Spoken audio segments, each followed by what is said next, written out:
There's a huge new trade deal making waves between the US and Japan, and it is all about cars. But this is not your typical agreement. In a really strange twist, you've got the White House celebrating a massive victory while America's very own car manufacturers are, well, they're sounding the alarm. So which one is it? The administration is calling this a historic win for the American worker, but Detroit's biggest automakers? They're calling it a major mistake.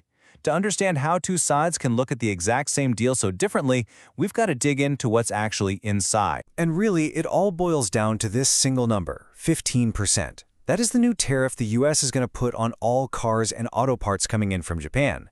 And this one figure, believe it or not, is at the very heart of this entire controversy. Okay, so let's start with the official story. The White House has just unveiled what it's calling a new strategic trade agreement with Japan, and they are absolutely framing this as a massive win. I mean, listen to the language right from the White House fact sheet. They're calling it unprecedented and say it's designed to protect American workers.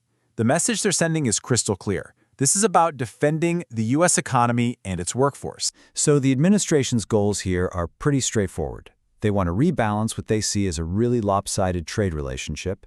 They want to shield American jobs from foreign competition, and they want to push companies to invest more money right here in the U.S. But here's where the story takes a sharp turn.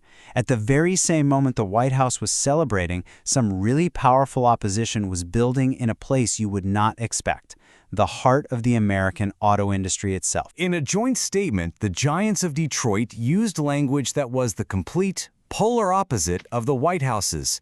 They weren't talking about protection or growth. They were warning of a major disadvantage. And look, this wasn't just one company complaining. We're talking about a unified front from the big three. That's GM, Ford, and Stellantis. And here's the kicker.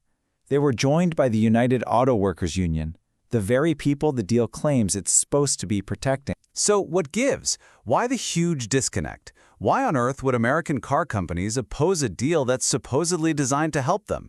Well, to get the answer, you have to look past the headlines and get into the fine print of the tariffs themselves. Okay, here it is. This is where the whole disagreement really clicks into place. Before this deal, the U.S. had a small 2.5% tariff on Japanese cars, while Japan had a 0% tariff on ours. Now, under the new deal, the U.S. tariff jumps all the way to 15%, while Japan's tariff on U.S. cars stays exactly where it was, 0. And this is how both sides can look at the very same numbers and see two completely different realities. The White House sees that 15% tariff as a protective shield and a way to apply pressure. But the automakers, they see a totally one-sided deal. They're arguing that Japan isn't lowering its own major barriers to trade, which makes it no easier to actually sell American cars over there. Now, this isn't just some abstract political debate happening in Washington. No, this has massive, real-world consequences. So let's take a look at what's really at stake here, for the companies, for their workers, and maybe even for anyone who buys a car. Just to give you a sense of the scale we're talking about, check this out. In the last year alone, the U.S. imported over $40 billion worth of cars and auto parts from Japan.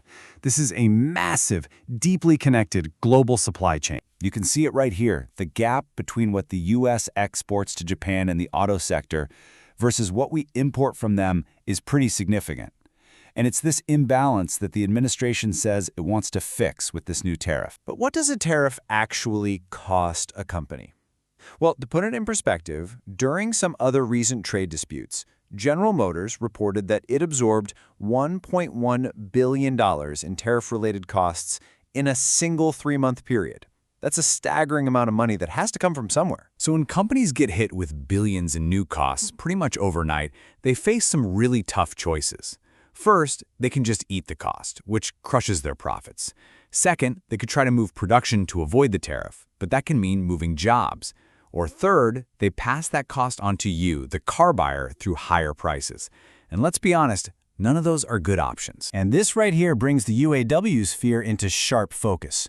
They're arguing that this deal, which they see as one-sided, won't protect jobs at all. In fact, they think it could put them at risk by making American companies less competitive, jeopardizing the very jobs it was supposed to save. So, ultimately, what we have is a policy that was designed to protect an American industry that the industry itself is rejecting.